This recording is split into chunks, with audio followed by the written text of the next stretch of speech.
Today we're going to be covering Wytches by Scott Snyder, one of the creepiest comic books that I've ever read and one of my personal favorites. I thought I would bring it to you on All Hallows Eve. Enjoy. September 6th in Litchfield, New Hampshire. Charlie sits at the bus stop with his daughter Sailor, telling her that he's sleeping. A hippogriff. They must die. How? Sailor thinks about it and says death by explosion, old school, with dynamite. And Charlie says that's nice. Are they in their butts? And she bursts out laughing, telling him it's gross. She was gonna say mouths, but she's feeling better. It's just, what if the other kids know about her? Charlie tells her that hopefully they won't. And even if they do, it doesn't matter. She's the most feared slayer of the cute mythological creatures in all of the land. If anxiety comes up, just call them. Seconds later, the bus pulls up honking, and Charlie waves to his daughter as she gets on it, hoping that things will be alright. As Sailor sits in the back, she tells herself, just think, dynamite in their mouths and their butts. And then she sees someone, a woman standing in the woods stating, pledge? But before Sailor could do anything, the bus drives off. Later in chemistry, the teacher explains for how long people have been believing that gunpowder is black magic. But with some science and a switch of two components, you get fireworks. The teacher lights the fuse, and then there's a bright flash of blue light that fills the entire room. Sailor claps her hands, and another student named Melina whispers, psst, be careful. Professor Loveland is a dick brusher. He's cool and all, but if you get close, well, you'll understand. Sailor smiles, stating, thanks for the warning. Her name is Se. But before she can finish, Melina says, Sailor Rooks, we know about you, so did you kill that other girl or not? Her eyes widen as she remembers why everyone knows her. She was in the dark part of the woods back home before they moved, and the bully Annie was about to hit her for posting bullies suck online. Just before, though, Sailor pulled out a knife to protect herself, and Annie pulled out a gun. She told her that she was going to strip naked so that she can post it for everyone to see. Sailor told her no, and as Annie pulls the hammer of the gun back, she says that she doesn't care, strip now. With no choice, Sailor begins to do so, and then there's a sound in the woods and a chick, chick. The two girls look over at the tree, and Annie takes the butt of the gun, hitting Sailor in the head, shouting that she told her that if she brought anyone, she'd kill them. The sound gets louder, and Annie gets closer to look at the tree, and then suddenly a hand reaches out, grabbing her. Sailor yells to Annie, and then the hands begin to drag Annie into the hole, no bigger than her head, breaking her bones to make her fit. Later that night, Sailor sits in her bed telling her dad that it's just weird not having them all on the same floor. And Charlie says that once they get the banister chair working, her mother will come up too and then kisses Sailor goodnight. Before leaving, Sailor stops him and asks, what if she made Annie disappear? And Charlie tells her she didn't do anything. And Sailor leans up, stating that she just wanted her gone, just to have her go away forever. She wanted her to die. She saw these things. Charlie tells her to just relax. Annie hit her with the gun, cracked her skull, and knocked her out when everyone found her. And Charlie says, yeah, but I was thinking it, and Charlie begins to get agitated and shouts, thinking and doing things are different, now just stop it. Sailor starts to cry, and Charlie tells her that he's sorry, it's been a rough move for all of them. How about she just get some sleep? As the rain begins to come, Sailor sits awake in her bed listening, and there's a sound coming from outside. She looks out the window and a mangled figure says, Sailor. Chit. Annie screams, and Charlie comes running down the stairs, and he opens the door as he says, my God. As Charlie looks, he sees Sailor's window broken, and Sailor shouting, she came back! They sent her! The more she screams, the more blood pours from her neck, and afterwards Sailor is taken to the doctor to have her neck looked at. What they found were several cuts and a lump. The doctor said that they'll run a biopsy and make sure it's nothing. It'll take a few days to get the results, though. A couple of days later, Sailor and the other girls get ready for swim practice, and next to Sailor is Melina, and she says, psst. Hey, without even looking at her, Sailor says, yeah, I killed her. I hid her body in her backpack and I began feeding it to pigeons on my way to school. Are you happy? Melina says, actually, she just wanted to say that she was sorry. She shouldn't have asked about that. It's just that you're a big deal here. Sailor smiles, telling her she's anything but a big deal, and the coach tells everyone to get ready. Sailor pulls down her glasses, and as she does, she sees that creature again, telling her, we have her. The coach screams for everyone to dive, so Sailor jumps right in. And meanwhile, at the hospital, Sailor's mother, Lucy, sits with one of the patients, telling him that he's going to be all right. The head nurse, Clem, comes into the room telling Lucy that she's early. And Clem says, of course not. Lucy says that she's just used to doing more of the heavy lifting, changing IVs, drawing blood. She just doesn't want to seem like dead weight. Clem says, of course not. They're lucky that they even have them here. How's the bird? Lucy looks at the boy and says that he's actually doing quite well. With all that he's been through, it's pretty miraculous for a hit and run. Then Lucy says that there's something else though. She filled the IV bag earlier and it looks like someone changed it. Now, it's a different color. The The boy leans up from the bed and he says that she was in an accident too, right? And Lucy tells him, yeah, she hit a deer. And the boy asks, what did you really hit? He stares at her, stating that he can smell it on her. Someone by you was pled. But before he could finish, he passes back out. Back at the school, Sailor swims through the pool, imagining the things that she saw that night. The bandage on her neck begins to peel off, revealing it to be blistering and glowing. And Sailor climbs up to pull herself, screaming to get it off. And then Melina looks at it and says that there's nothing there, it's just a bump. Sailor pushes back Melina and she runs outside towards the bus. A little while later, as Charlie's friend Reggie is riding his motorcycle, he sees a bus speeding by and the driver is Sailor.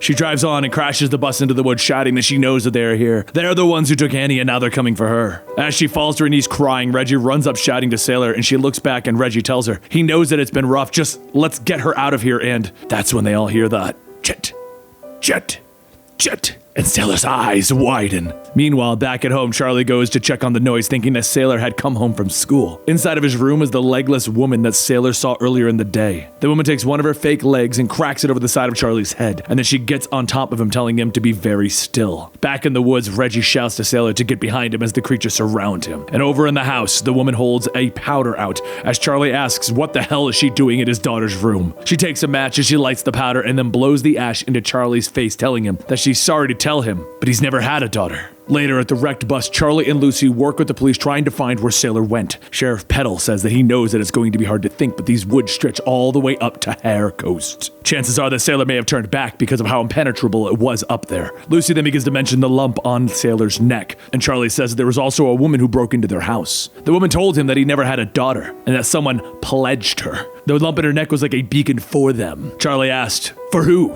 And the woman told him, them. She's talking about the witches. She took out a needle and stabbed it into her breast, stating that someone's got it in for them. He must have secrets, right? Charlie asks the woman who she is, and she just laughs, telling him, she's just someone who's been to the cauldron. Now shush and take what's coming. She takes out the bloody needle and pushes it into Charlie's stomach. Charlie, now flashed out of the flashback and into the current time, tells Petal that even though he woke up with no marks on his stomach, that woman has to be connected to it. She knew about Sailor and knew about the lump on her neck. And Petal says that they're looking into it. He should probably go take care of that wound on his head and let them look for Sailor. Charlie tells him no, he's going to go look for his daughter, and he storms off into the woods. And as Charlie begins to head deeper in, he begins to hear a voice call out, one asking for help. As he gets closer to where that sound is coming from, the voice says that he can't feel his legs. He can't see. Help! He looks at the tree where the voice is coming from and he sees a mouth and he knows that voice. It's Reggie. He looks around for something to break the tree open with, and as he hits it, Petal walks up asking what's going on. He points at the tree and Charlie shouts, there's someone inside, help him get out. The two begin to pull away at the small hole in the tree and they find nothing. Charlie says that he saw him, he was back there, and Petal tells him that he's going to ask him to go home for now. He'll be more help to them there. Later, Charlie and Lucy head back home when Charlie reads through Sailor's diary entries. Most of what she was writing seems to have made sense, ramblings about the lump, and she finished it with chit, chit, chit. As Charlie sits, he feels the pain in his stomach and he lifts his shirt to see what's going on. Spelled out in his veins, he can read the word here. And he asks what that's supposed to mean. As he thinks about it, he takes out a map of the area and he remembers Petal mentioning Hare Coast. And then he sees in the map, Hare Point. Back with Sailor. She strikes a match to light up the area to notice that she's been taken away by the witches. Over at the house, Charlie begins to run downstairs explaining to Lucy what just happened as she examines his stomach, stating that it looks like some broken veins. He grabs a knife from the rack and he says that this is a sign the woman is telling him to find Sailor on the coast. Lucy tells him that Sabrina came through and wrecked the whole place, plus this woman could. But Charlie stops her, stating that she was there. And right now he's going to go out and find out where his daughter went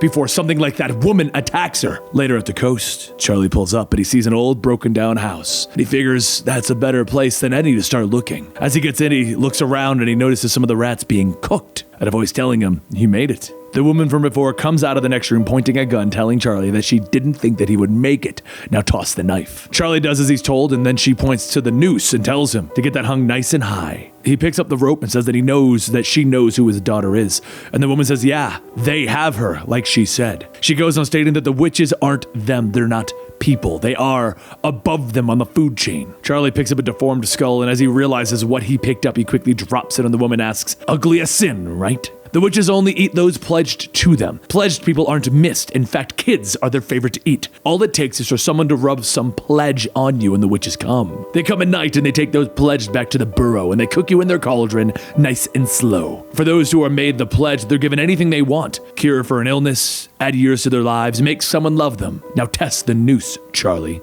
He shouts, "What are you talking about? My daughter is only 13 years old." But before he could finish, the woman fires the gun, clipping into Charlie's ear. So he starts to test the rope. After a few tugs, he asks, "All right, now what?" And the woman says, "What do you think? We hanged someone. Now get out of the way." She starts to prop herself up and she goes on telling Charlie that she came here to burn the burrow. Heard that there was a real nasty one here. The witches have these mites that grow in their hair, and some of the townies here have slipped them into their drinks or food. The blockers that she made are just not good enough. Charlie tells her, "Wait, I need to know where my daughter is." And the woman says, "I already told you. She's being cooked alive right now. Someone out there traffics them. Find them and make them reveal the burrow's location." Before lifting herself up, she then says, "There's a satchel there with some stink in it. Rub it all over yourself and you'll become invisible to the witches while it lasts. Also is a list of names, everyone in this town. Avoid all of those names on it." She then says, "You can go get your daughter back," which you won't, "but look for the irons. They'll help." She grips on the noose, continuing, stating, "Her name is Clara, and she was 7 when she was taken, and since then she's been burning their homes." Charlie says, "Wait, where do I find the irons?" And Clara laughs, telling him, "Go to where there are no trees. And then go." He hurries back home, going through the contents of the bag, and Lucy asks what's going on. And he tells her that this is all his fault. He should have listened to Sailor back instead of drinking and yelling at her. He told her to get over her fears, that she could climb the Ferris wheel. And she was yelling that she needed help, and he didn't do anything. She slipped and she fell, and he caught her at the last second, but since then, Lucy says, "Fine, but who is Sailor?" Charlie grabs Lucy, asking, "What are you talking about? Our daughter, Sailor, she's missing." He stumbles back and Sheriff Petal knocks on the door, asking if everything's okay. Charlie looks at the list of names that Clara left him, and the bigger one than all of the rest is Sheriff Petal. Charlie spins around and charges at Petal, and as they fall to the ground, Charlie grabs Petal's gun and he tells him, "Take me there!" And Petal laughs, telling him, all right, anything, Mr. Rooks." The two walk through the woods, and Petal says that you should know that it's hopeless. And Charlie pushes the gun into his head, shouting, "Just shut up and walk!" Petal goes on telling him, "I know all about you, how you're a writer. Hell, I've even read the child's books myself. But right now you could be wishing for anything you want. Hell, do you even know how old I am? You need to switch teams already." Charlie shouts, "By giving people to them? These things in the ground? By giving them my daughter?" Petal laughs again.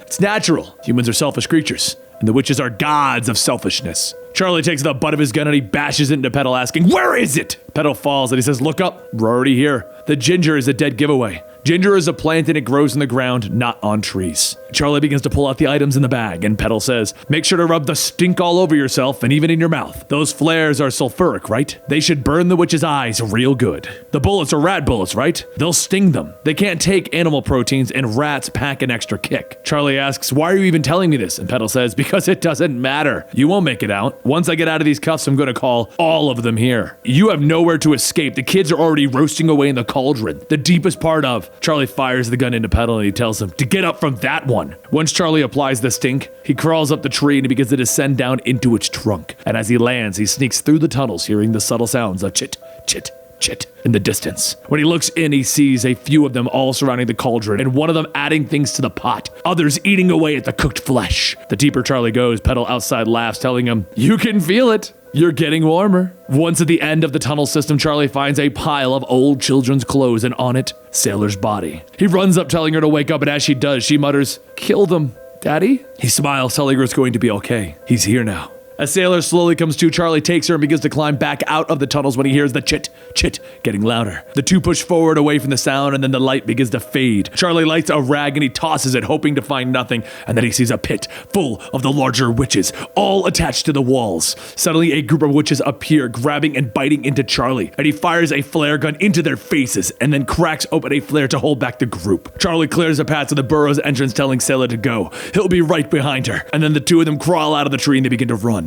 Close behind them are the witches. And after a bit, the two arrive back home and Lucy asks what happened. Charlie kneels down, telling her that they have to get out of here now. But before they can go, bullets riddle the house. Outside, Petal shouts, "You're not going anywhere. You're gonna stay right there." One of the bullets hits Charlie on the shoulder and he says that they just need to figure out what to do. Clem shouts that they're gonna be here soon and it'll all end fast. It'll be okay. When the witches start coming up, Charlie tells Sailor to get to the basement. There are still things here that they can use. Sailor begins to take a step down and Lucy hits her in the back of the head, causing her to fall. Charlie runs over asking what happened, and then Lucy takes out a gun and fires it into Charlie's leg. He shouts, "What are you doing?" And she says it's simple, saving them. And then she stands up. Charlie tries to process everything, and then he says, "Oh God, you're the one who pledged Sailor to the witches." Lucy tells him, "Just listen for a moment. We don't have time. There was a name on that list, Cray. My great-grandfather's name was Eric Cray. He was conceived to be pledged as the family was deeply rooted in the borough of this town. But instead of letting himself be taken, he fought back and he managed to pledge his parents and escape. He found the irons and he hid with them. Later, he started a new life and he changed his family name to Besser, my maiden name. He had gotten out, we all did. And then we got married and I saw something. There was this rage deep down inside of him and it was possible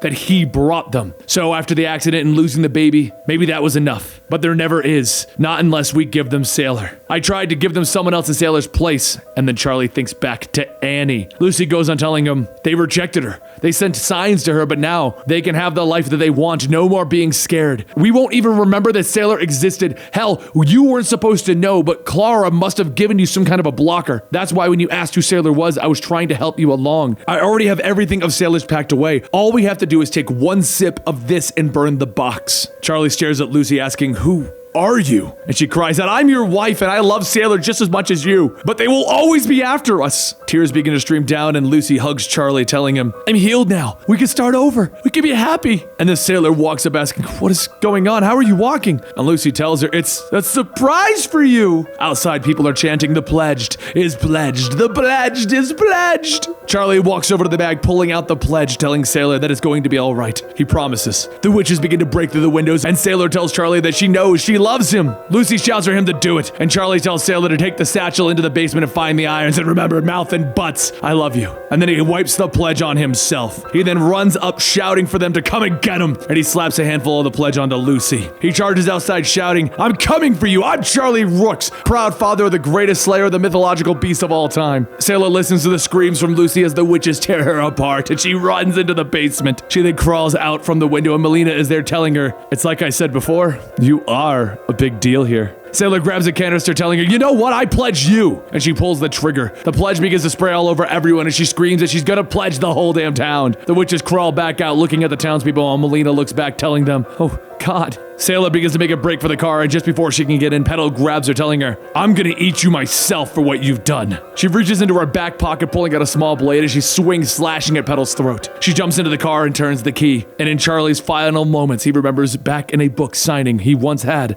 how he got the inspiration for his latest one. The story was about a boy who was always scared, and how he overcame it by being brave. And the bravest person that he knew was his daughter, Sailor. The story of overcoming fears was about her, and because of him, she has been and will always be his hero. Witches by Scott Snyder concludes with that last bit, but he has stated that there will be a sequel. If you want to see more independent books, let us know in the comments down below. Give this video a like and maybe click the playlist right over here where you can see more things that are independent. I hope you guys enjoy your Halloween.